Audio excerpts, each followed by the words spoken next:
สบายดีมื้อนี้มาพบกับช่องนาการ์เด้นเฮลตี้มื้อนี้นะพามาเฮ็ดเมนูอย่างนี้แล้วทุกคนนี่ก็ฮอดฤดูกาลเฮ็ดออกเลยเนาะอันนี้ก็คือเฮ็ดเผิงคมหรือเฮ็ดเผิงยูคานั่นเองเฮ็ดปีกเฮ็ดหยังนั่นแหละทุกคนหลายบ้านหลายท้องถิ่นเอิ้นว่าแนวใดกันแน่ทางนี้เอิ้นว่าเฮ็ดขมนะทุกคนได้มากะเฮาจะมาเฮ็ดเมนูก้อยเฮ็ดขมมื้อนี้เนาะเฮาก็หลังจากได้เฮ็ดขมมา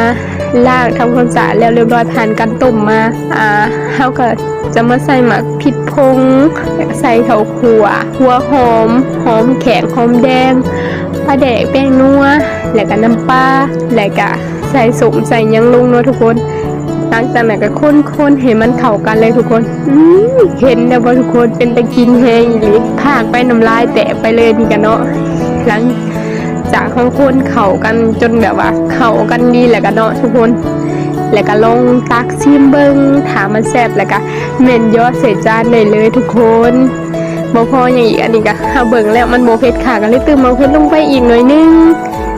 โอ้ยทุกคนเป็นตาแซ่บลองไปเฮ็ดมึงเด้อสูตรนี้ถามห้องว่าข้าวเบิดติ๊บแน่นอนมาพอกันใหม่คลิปหน้าบ๊ายบายค่ะเป็นกำลังใจให้นาๆเด้อกดไลค์กดแชร์ให้แน่บ๊ายบาย